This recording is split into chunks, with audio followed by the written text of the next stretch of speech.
Le 23 janvier dernier, c'est la dernière fois que Lucas Chevalier endossait le rôle de titulaire dans les cages du Paris Saint-Germain. Depuis, le Calaisien s'est fait chipper sa place par le Russe Matvei Safonov et pourtant, il sera du prochain rassemblement avec les Bleus. À l'automne, il était censé concurrencer Maïmeyan, voire jouer et être titulaire en équipe de France. Depuis la situation, il n'y a que 4 mois qui se sont passés. C'est pas énorme. Évidemment, cette situation n'est pas idéale pour lui. Ça me semblait important envers lui de le prendre sur ce rassemblement-là. Quant à la situation du gardien du PSG en équipe de France, elle est très claire. Il occupera le rôle de numéro 3 derrière l'ex-lillois Mike Maignan et l'ancien lensois Brice Samba. À Calais, ville de naissance de Chevalier, les promeneurs sont unanimes. Je trouve ça bien, ça va peut-être le remettre en confiance et puis ça peut être que positif. Ça permet de lui redonner une chance ou de relancer, de mettre un vent d'air frais dans sa carrière. Ça peut lui faire que du bien d'être à nouveau convoqué. Et bon, le fait qu'il était déclassé dans les hiérarchies, je pense qu'il est peut-être parti un peu trop vite sur Paris. Si le portier parisien a peu de chance de les disputer vu son déclassement, l'équipe de France jouera 2 matchs les 26 et 29 mars prochains aux États-Unis. Ce sera face au Brésil à Boston, avant de défier la Colombie à Washington cette fois. Et en football, toujours le LOSC a une nouvelle fois rendez-vous avec son avenir européen ce soir. Si les Dogs ont perdu leur match aller 1-0 la semaine dernière pour passer en quart de finale, ils vont devoir ce soir réaliser un match parfait face à Aston Villa. On fait le point avant la rencontre avec Thomas Bochard. Mission délicate pour le LOSC, défait 1-0 à l'aller par Aston Villa. Les Lillois sont condamnés à réaliser une grosse performance ce soir à Birmingham. Au tour précédent contre l'Étoile Rouge de Belgrade, ils avaient réussi pareil retournement de situation. On a confiance en nos qualités, mais c'est sûr que oui, ce sera un exploit si on passe demain et on va s'inspirer de ce qu'on a bien fait à Belgrade et ça doit nous donner encore une fois beaucoup d'espoir, beaucoup de confiance. Les hommes de Bruno Genesio restent sur une victoire convaincante à Rennes, une équipe en forme, de quoi leur remettre du baume au cœur. La plupart du temps, les résultats passent aussi par le plaisir, par la joie de jouer ensemble, de faire les efforts ensemble et de prendre des risques ensemble. Et c'est ce que j'ai aimé dans ce match à Rennes. Mais Aston Villa, à la lutte pour le podium en Première Ligue, c'est un cran au-dessus de Rennes ou de Belgrade. Le coach aussi n'hésite pas à parler d'exploit. On est face à un défi énorme parce que les plus jeunes ne le savent pas, mais Aston Villa est un des plus grands clubs anglais. Pour faire un exploit, il faut y croire déjà, c'est la première des choses. Sinon, il aurait mieux valu qu'on reste à la maison. On est prêt, on est préparé. On se bat toute l'année pour vivre ce genre de match. Point négatif, le capitaine Benjamin André est forfait pour ce 8e de finale retour. Point positif pour Lille, Aston Villa et l'équipe contre qui Olivier Giroud a le plus marqué dans sa longue carrière. Et le coup d'envoi sera donné à 21h. Notez qu'on vous fait vivre le match ce soir sur nos antennes avec Vincent Vieillard. Rendez-vous dès 20h30 sur BFM Grand Lille et BFM Grand Littoral pour l'avant-match. Puis on vous retrouvera ensuite à 23h pour le débrief avec nos journalistes et les supporters. Allez, restez avec nous, on se retrouve dans quelques instants, mais juste avant vos prévisions météo de demain, c'est avec Cola Bedois.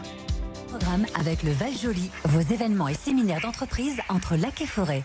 Centre de conférences, hébergement, activités.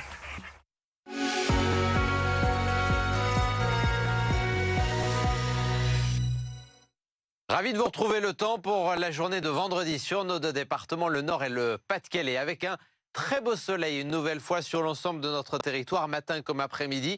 C'est vrai, un léger voile nuageux pour l'accompagner, mais tout à fait inoffensif.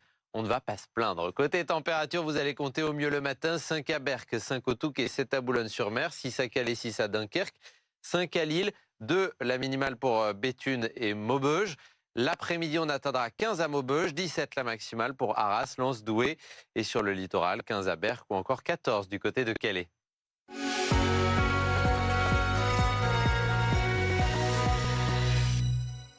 Programme avec le Val-Joli, vos événements et séminaires d'entreprise entre lac et forêt. Centre de conférences, hébergement, activités.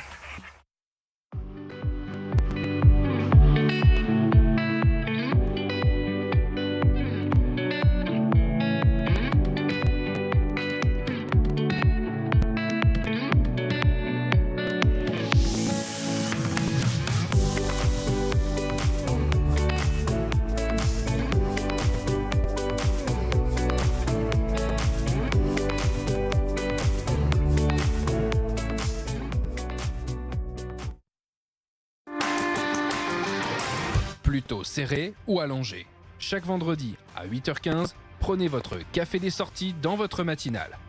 Dernière tendance, idée pour vos week-ends, les journalistes autour de la table font le tour de votre actualité locale, le tout dans la bonne humeur. Le café des sorties, pour bien terminer la semaine, c'est chaque vendredi à 8h15 sur BFM Grand Lille et BFM Grand Littoral. La chaîne de votre quotidien.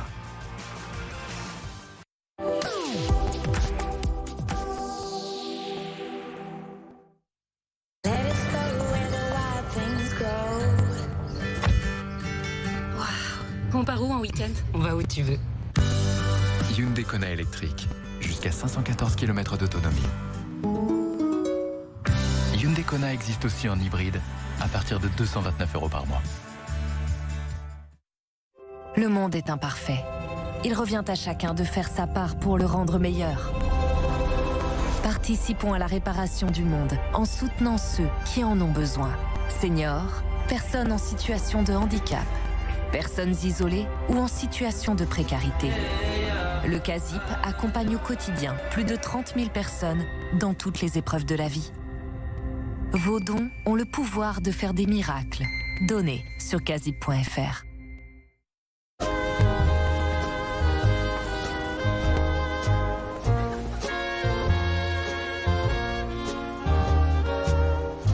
Lazy days and moonlit nights, hazy days when we were so happy, we're so in love, two hearts together, a whispered promise, it's forever.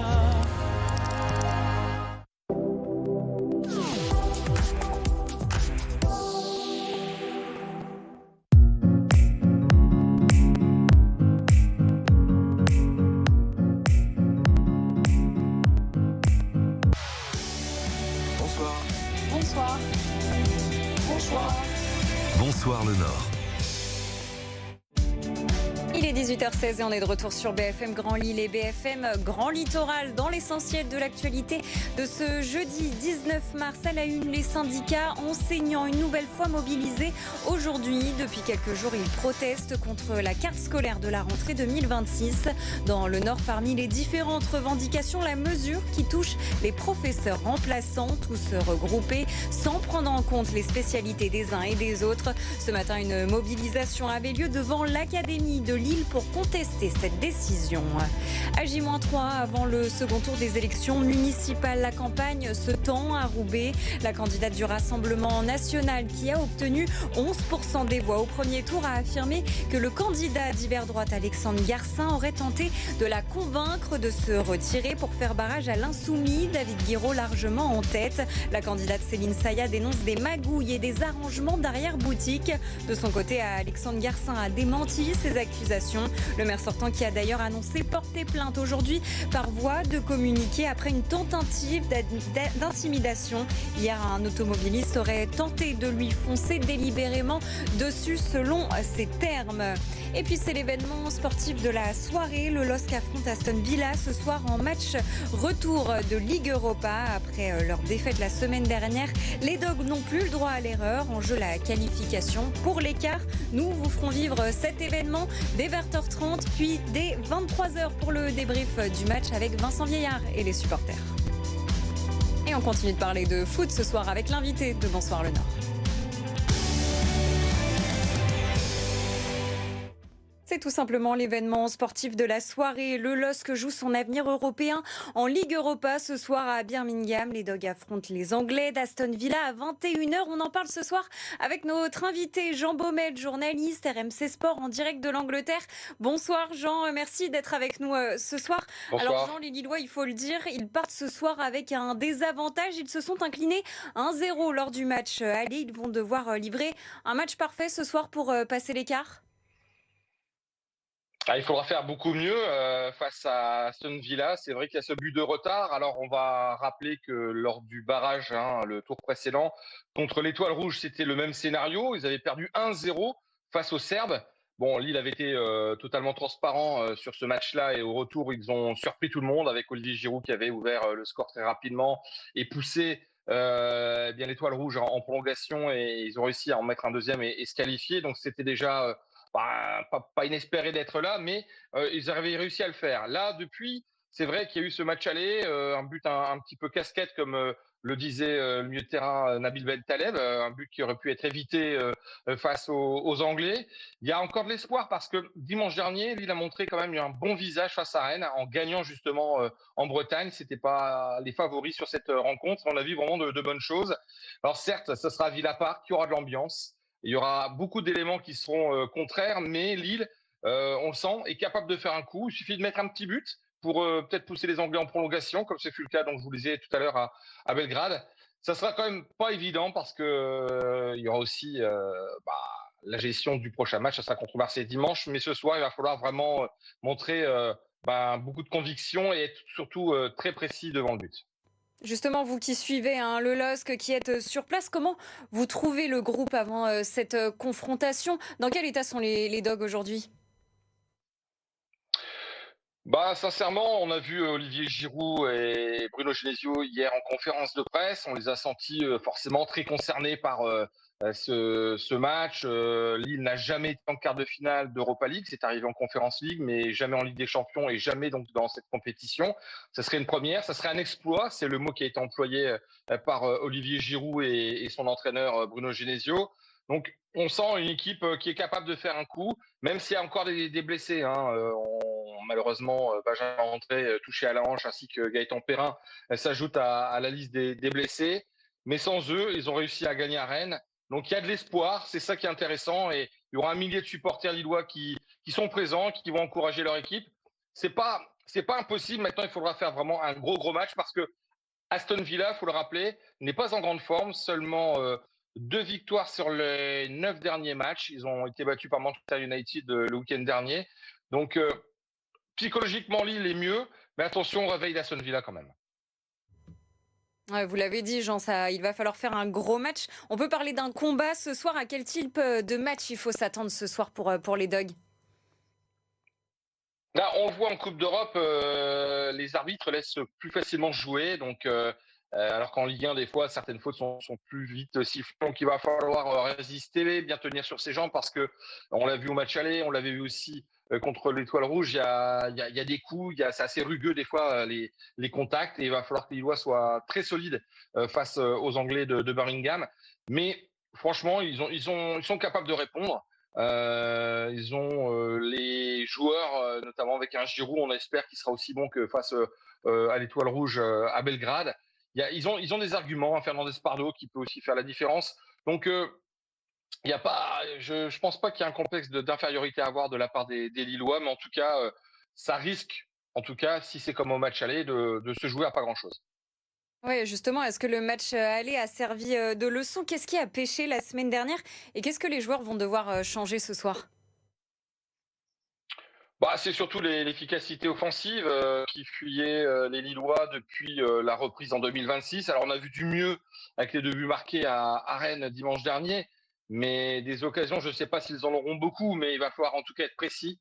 Ce qui serait formidable, ce serait que Lille arrive à ouvrir le score déjà pour égaliser dans un premier temps sur les 2 matchs, à être un partout, ce qui serait intéressant et pousserait les Anglais à devoir faire peut-être aussi la différence parce que on verra le démarrage de cette rencontre, c'est de savoir si Aston Villa, avec son entraîneur Unai Emery, qui a quand même gagné 4 fois cette compétition avec Villarreal et le FC Séville, est-ce qu'ils vont attendre les Lillois parce qu'ils ont l'avantage du score du match aller et les contrer pour prendre de l'avance, ou est-ce qu'ils vont essayer d'anéantir les chances lilloises dès le début du match? Ça va être l'une des clés, mais si Lille arrive à ouvrir le score, ça peut faire vraiment douter Aston Villa. Et il y aurait certainement des possibilités. Donc, on aura certainement une réponse dans les premières minutes de la rencontre. Vous en parliez tout à l'heure, Jean, c'est un match qui va se faire avec des absents, 8 absents, parmi eux Benjamin André, Gaëtan Perrin. Quelle est la composition probable pour ce soir? Vous avez une idée? Écoutez, on est plusieurs à avoir eu à peu près la même idée. C'est d'avoir bien sûr Berkehauser dans le but, en défense. On voit plus Romain Perraud qui a soufflé, qui a joué certes, mais en deuxième mi-temps contre Rennes. Donc titulaire à gauche, dans l'axe Mandy et Ngoy à droite. Meunier ou Thiago Santos, je serais plus pour Thomas Meunier qui en plus aime bien la Première Ligue, le championnat anglais. Après, ça sera le choix bien sûr de Bruno Genesio, certainement un milieu à 3 comme à Rennes avec Bentaleb, Bouhaddi et Mouko, et puis les joueurs offensifs, Fernandez Pardo avec Haralson et en pointe Olivier Giroud. Voilà, le petit doute, si je vous dis, c'est le poste de latéral droit. Mais il peut y en avoir d'autres, on verra. Et dernière question ce soir, Jean, on l'a appris aujourd'hui, Lucas Chevalier, un ancien joueur du LOSC, a été appelé en équipe de France. Est-ce que sa présence peut présager aujourd'hui, alors il est peut-être un peu tôt pour le dire, mais en tout cas une présence pour les mondiaux? Pour la Coupe du Monde, oui, ça peut être. En tout cas, c'est une bonne nouvelle pour lui déjà. C'est parce que c'est vrai que la saison est compliquée au Paris Saint-Germain. Sa place de titulaire a été prise par le Russe Safonov. Donc moralement, je pense que ça va lui faire du bien aussi de retrouver les Bleus, de se changer les idées. Et on sait que de toute façon, le poste de gardien, on sait que c'est Mike Maignan qui sera titulaire. Il peut y encore avoir peut-être aller faire tourner de la part du Didier Deschamps lors du premier tour.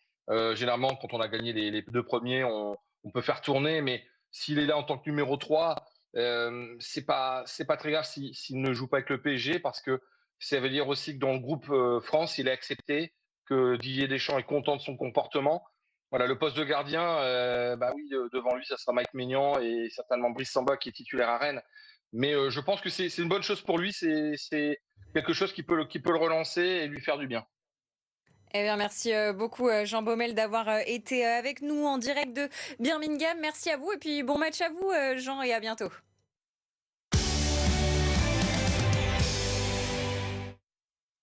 Allez, on fait le point tout de suite sur vos conditions de circulation.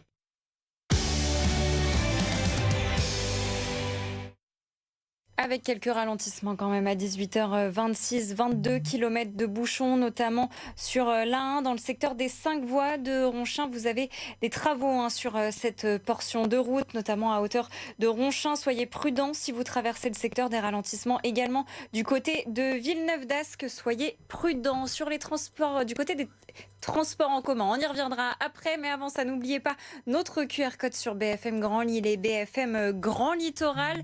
On vous aide à y voir plus clair, vous le savez, avec la crise au Moyen-Orient. Vous êtes nombreux à rencontrer des difficultés pour faire le plein. Eh bien, en scannant ce QR code, nous trouvons les stations les plus proches et les moins chères à proximité de chez vous. Pour ça, c'est très simple, il suffit de scanner le QR code qui s'affiche sur votre écran. Du côté des transports en commun, maintenant, on y vient.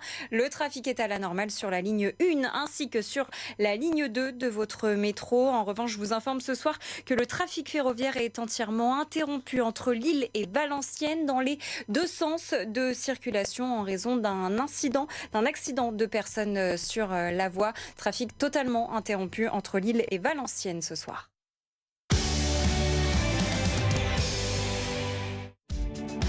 Allez, restez avec nous, on se retrouve dans quelques instants, juste après vos prévisions météo de demain. Programme avec le Val-Joli, vos événements et séminaires d'entreprise entre lac et forêt. Centre de conférences, hébergement, activités.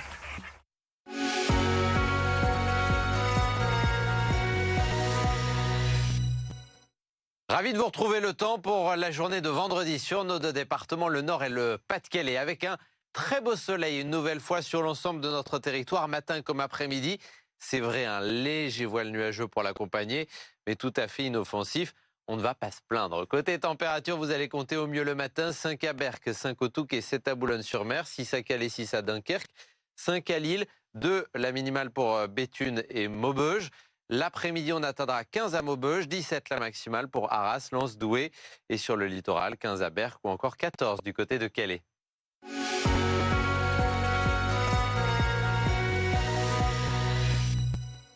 Programme avec le Val-Joli, vos événements et séminaires d'entreprise entre lac et forêt. Centre de conférences, hébergement, activités. Désormais, chaque vendredi à 19h30, c'est foot sur votre chaîne. On l'avait pas vu venir celle-là. Retrouvez les plus beaux matchs du championnat de national. Et c'est parti. Les plus beaux buts de Villefranche-Beaujolais sur BFM Lyon. Avec ce ballon retrait, et c'est le but.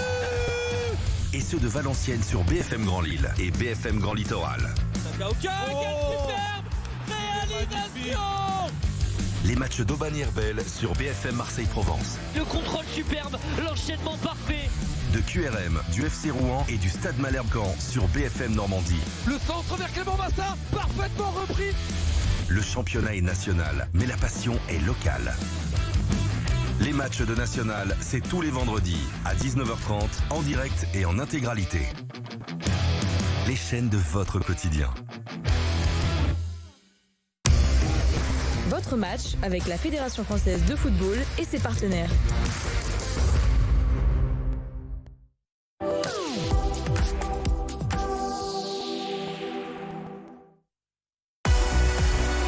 Pour fêter ses 20 ans sur RMC, l'Afterfoot ouvre sa boutique officielle.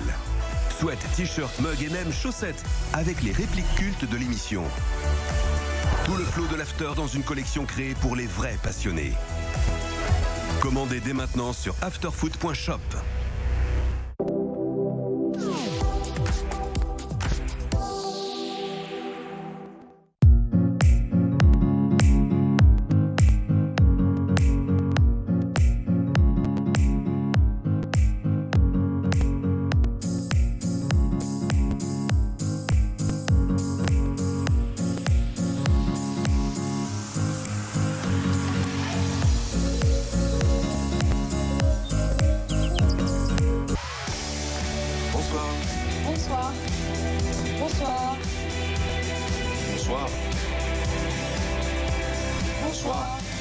Bonsoir le Nord.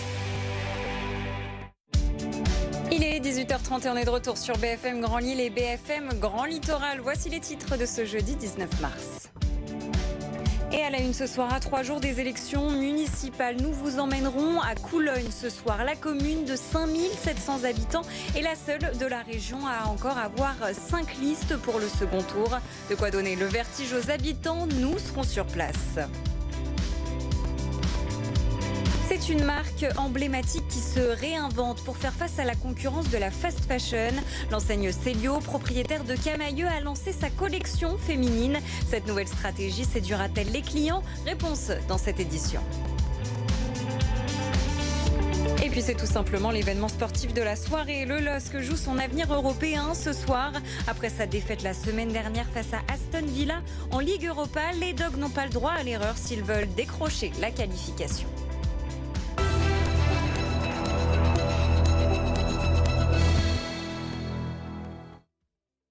Et on ouvre tout de suite une page politique à J-3 avant le second tour des élections municipales. Cap ce soir sur la commune de Coulogne. Avec ses 5700 habitants, la commune est non seulement la seule du Calaisis à avoir un second tour, mais elle sera aussi la seule avec une quinquangulaire dans la région. Le siège de maire est donc très disputé. Jérémy Mailleux nous explique.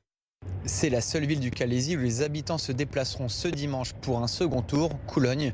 La commune rentre déjà dans les annales de ces élections municipales 2026 avec 8 listes au premier tour. Ce sera 5 dimanches. Aucun candidat ne s'est désisté ou n'a souhaité fusionner, ce que déplorent les habitants et les commerçants que j'ai rencontrés ce jeudi. D'ailleurs, ils n'ont pas voulu s'exprimer à notre micro, lassés de ce contexte politique très compliqué depuis des années. Trop plein d'informations, mésententes. Les habitants craignent pour l'avenir de Coulogne avec un conseil municipal qui serait très fragmenté. Une chose est sûre, même si le suspense reste de mise, il y aura bien un nouvel édile ce dimanche à Coulogne, car le maire sortant a déjà été éliminé au premier tour. Reste maintenant à savoir si les Coulonnoises et les Coulonnois viendront massivement aux urnes ce dimanche. Pour rappel, le taux de participation au premier tour était de 62,57%. Et retour dans le Nord à Lille où la campagne aussi est très scrutée. Le tractage continue pour les 4 candidats encore en liste. Si le maire sortant Arnaud Deslandes est arrivé en tête au premier tour, la surprise a été la candidate de la France insoumise, Laouaria Adouche, en meeting ce soir à Lille Grand Palais en présence de Jean-Luc Mélenchon. Elle espère d'ici dimanche convaincre les écologistes déçus par l'alliance avec les socialistes, mais aussi les abstentionnistes. Elle s'est exprimée à notre micro. Écoutez. Comme beaucoup, on a tous été choqués de cette décision. Beaucoup attendaient une alliance avec la France Insoumise. Stéphane Bailly s'est compromis, a renoncé à tous ceux pourquoi il s'est engagé. Nous sommes là bien au-delà des campagnes électorales. Nous arpentons le terrain du lundi au dimanche. Les militants s'arrachent en porte-à-porte, en tractage. Et on nous parle de nos quotidiens. Et en parlant du quotidien des gens, ils attendent des mesures concrètes. Avec moi, c'est la garantie du logement digne et abordable. Avec moi, c'est la garantie de la gratuité des transports pour nos étudiants qui attendent ça avec impatience. C'est la fin du stationnement pour nos commerçants qui subissent la taxe sur les pauvres. Pareil dans les quartiers populaires où à Moulins, le stationnement a été imposé sans concertation. Il y a énormément de mesures programmatiques, ils attendent le changement et c'est sur ça que je vais me concentrer ces derniers jours. Et à Lille, les autres candidats sont Arnaud Deslandes, le socialiste et maire sortant, Violette Spielbout, la candidate Renaissance, et également Mathieu Vallet pour le Rassemblement national. À Roubaix, maintenant, la campagne continue de se tendre. La candidate du Rassemblement national, qui a obtenu 11% des voix au premier tour, affirme que le candidat d'hiver droite, Alexandre Garcin, a tenté de la convaincre de se retirer pour faire barrage à l'insoumis David Guiraud, largement en tête. Ce que dément le maire sortant, Céline Sayat dénonce des magouilles et arrangements d'arrière-boutique. Écoutez. Je trouve ça d'autant plus méprisant parce qu'officiellement, il essaye de faire bonne figure en disant qu'il combat les extrêmes, dont notamment le Rassemblement national, mais ce qui ne l'empêche pas de m'appeler en privé pour essayer d'avoir des arrangements de couloir, c'est-à-dire de retirer un de ses candidats pour les prochaines élections départementales, aux législatives, afin qu'on retire notre liste. Donc je conteste, je condamne ces petites magouilles entre guillemets de couloir pour mépriser encore plus les électeurs du Rassemblement national et les Roubaisiens. Je m'engage à les représenter jusqu'au bout. À Roubaix, les autres candidats sont David Guiraud pour la France insoumise, Karim Amrouni pour la gauche, l'Union de la gauche, et enfin Alexandre Garcin, le maire sortant et candidat d'hiver droite. Et c'est dans ce contexte de tension que nous avons appris aujourd'hui justement qu'Alexandre Garcin aurait été victime d'une tentative d'intimidation. Le maire sortant a porté plainte alors qu'un automobiliste aurait tenté de lui foncer délibérément dessus, confie-t-il dans un communiqué de presse qui nous a été transmis aujourd'hui.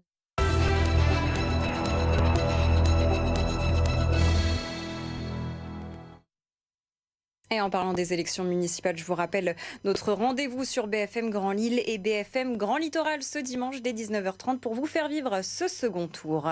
Dans l'actualité, en bref, maintenant, l'enquête avance après l'accident mortel survenu hier sur la RN 356 à hauteur de Lille Centre. Après l'appel à témoins passé par la police nationale, les différents témoignages ont permis de retrouver le poids lourd impliqué, ont annoncé les forces de l'ordre ce midi. D'autre part, des bonbonnes de protoxyde d'azote auraient également été retrouvées dans la voiture impliquée. Une personne a été placée en garde à vue. Je vous en parlais en titre un peu partout en France. Depuis quelques jours, les syndicats enseignants se mobilisent pour protester contre la carte scolaire de la rentrée 2026.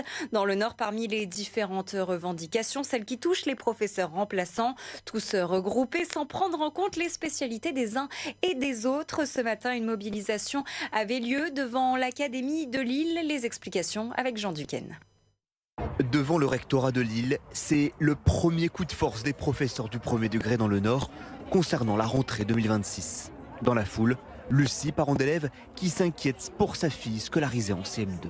Sa maîtresse est malade, n'est pas disponible depuis 3 semaines. Elle n'est pas remplacée et ne sera pas remplacée jusqu'au moins les prochaines vacances scolaires et peut-être après. Le remplacement, c'est justement le sujet qui coince. À compter de septembre, une réforme vise à réaffecter l'ensemble des professeurs remplaçants dans une seule et même brigade. Avant, certains étaient spécialisés dans le remplacement des arrêts maladie ou dans les réseaux d'éducation prioritaire renforcés, par exemple. On pense qu'il faut garder ces spécialités, ces spécialisations. Les enseignants qui sont aujourd'hui affectés en éducation prioritaire, ça permet d'avoir un suivi des élèves. Et c'est très important dans notre département qui a un nombre d'écoles en REP et REP plus supérieur à la moyenne nationale. Si la réforme passe, un professeur remplaçant pourrait être mobilisé, peu importe l'école ou le motif de l'absence. Pour l'Académie de Lille, la priorité est de faire mieux que les 85% de professeurs remplacés dans le Nord. La question pour nous, c'est pas de savoir si on doit spécialiser les enseignants dans une forme de remplacement, mais c'est surtout de garantir que le remplacement soit efficient dans 100% des cas. Les syndicats enseignants nordistes du premier degré se mobiliseront de nouveau mercredi 25 mars. Tout autre chose maintenant, alors que les tensions dans le secteur de l'habillement s'amplifient avec l'arrivée d'enseignes de fast fashion sur le marché français, comme en témoigne l'ouverture d'une boutique éphémère Shein ces derniers jours à Roubaix. La marque Célio, propriétaire de l'enseigne nordiste Camailleux, résiste et lance sa première ligne féminine après plusieurs semaines de teasing. Alors comment cette nouvelle stratégie est reçue? Élément de réponse avec Arthur Ebincuisse. À l'entrée du magasin, impossible d'échapper à la transformation de Célio. La collection femme est en bonne place et ça plaît. C'est très bien maintenant que c'est ouvert à tout le monde, quoi. Il y a des styles différents. On fait chacun un peu de notre côté et puis après on montre ce qu'on a choisi et puis on donne notre avis vice-versa. Avis partagé par Sohan, habituée à venir pour sa famille, elle y voit une bonne alternative face aux géants de la mode en ligne. Surtout qu'on voit là avec les nouvelles taxes que Chine et tout ça va devenir compliqué. Donc c'est cool de proposer des alternatives aux Français qui puissent se retrouver dans d'autres marques. Et ouais, différents styles aussi parce qu'il y a autant de styles que de françaises. Une suite logique pour Célio, un quart de sa clientèle étant féminine. L'enseigne veut désormais la pousser à acheter, mais plus seulement pour les hommes. La femme va représenter à peu près 40% de la place en magasin. On est dans une période où le retail est très chahuté. Et aujourd'hui, en fait, justement, nous, on recrée du lien. On crée des endroits où les femmes peuvent venir pour leur mari, pour elles. On leur fait gagner du temps. Un lancement réussi porté par une stratégie de communication bien rodée qui s'inscrit dans la continuité du rachat par Célio de Camailleux en décembre 2022. On va aussi utiliser Bicamailleux pour devenir une capsule créative. Et là, à ce moment-là, on va proposer donc des produits made in France. Et l'idée, c'est de se laisser l'opportunité de faire d'autres choses avec cette marque, qui est une marque patrimoniale française dont on est très fiers et qu'on veut continuer à cultiver, mais simplement d'une autre manière. Une bonne nouvelle pour un secteur en crise. En 12 ans, 14 000 entreprises ont fermé et 50 000 emplois ont été supprimés. En sport, c'est tout simplement l'événement de la soirée. Le LOSC a une nouvelle fois rendez-vous avec son avenir européen ce soir. Si les Dogs ont perdu leur match aller 1-0 la semaine dernière pour passer en quart de finale, ils vont devoir ce soir réaliser un match parfait face à Aston Villa. Le point avant la rencontre avec Thomas Bochard. Mission délicate pour le LOSC. Défait 1-0 à l'aller par Aston Villa. Les Lillois sont condamnés à réaliser une grosse performance ce soir à Birmingham. Au tour précédent contre l'Étoile Rouge de Belgrade, ils avaient réussi pareil retournement de situation. On a confiance en nos qualités, mais c'est sûr que oui, ce sera un exploit si on passe demain et on va s'inspirer de ce qu'on a bien fait à Belgrade et ça doit nous donner encore une fois beaucoup d'espoir, beaucoup de confiance. Les hommes de Bruno Genesio restent sur une victoire convaincante à Rennes, une équipe en forme, de quoi leur remettre du baume au cœur. La plupart du temps, les résultats passent aussi par le plaisir, par la joie de jouer ensemble, de faire les efforts ensemble et de prendre des risques ensemble. Et c'est ce que j'ai aimé dans ce match à Rennes. Mais Aston Villa, à la lutte pour le podium en Première Ligue, c'est un cran au-dessus de Rennes ou de Belgrade. Le coach aussi n'hésite pas à parler d'exploit. On est face à un défi énorme parce que les plus jeunes ne le savent pas, mais Aston Villa est un des plus grands clubs anglais. Pour faire un exploit, il faut y croire déjà, c'est la première des choses. Sinon, il aurait mieux valu qu'on reste à la maison. On est prêt, on est préparé. On se bat toute l'année pour vivre ce genre de match. Point négatif, le capitaine Benjamin André est forfait pour ce 8e de finale retour. Point positif pour Lille, Aston Villa et l'équipe contre qui Olivier Giroud a le plus marqué dans sa longue carrière. Et notez qu'on vous fait vivre le match ce soir avec Vincent Vieillard. Rendez-vous dès 20h30 sur nos antennes BFM Grand Lille et BFM Grand Littoral pour l'avant-match. Et on vous retrouvera à 23h pour le débrief avec nos journalistes et les supporters. Pour rappel, le match dont le coup d'envoi sera donné à 21h. Allez, restez avec nous, on se retrouve dans quelques instants. Mais juste avant, vos prévisions météo de demain, c'est avec Cola Bedoin. Programme avec le Val-Joli, vos événements et séminaires d'entreprise entre lac et forêt. Centre de conférences, hébergement, activités.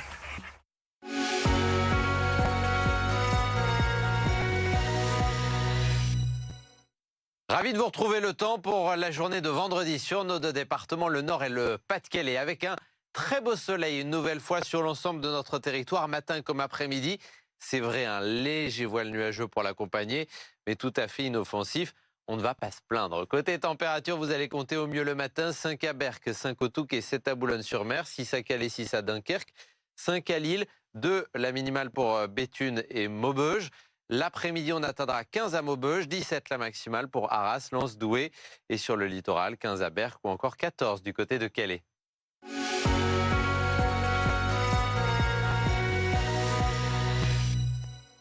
Programme avec le Val-Joli, vos événements et séminaires d'entreprise entre lac et forêt. Centre de conférences, hébergement, activités.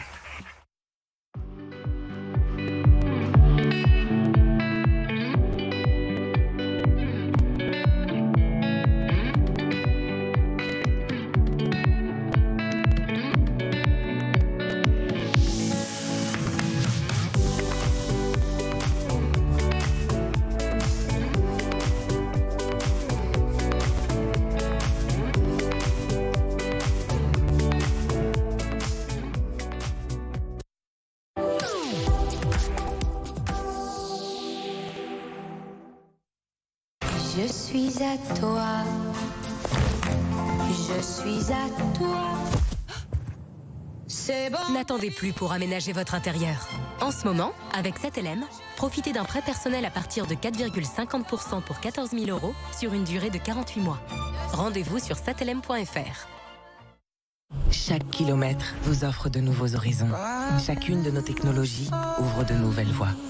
Et si nous mettons autant de cœur à les développer, c'est pour vous offrir de nouvelles émotions. Découvrez la gamme électrique chez votre partenaire Audi.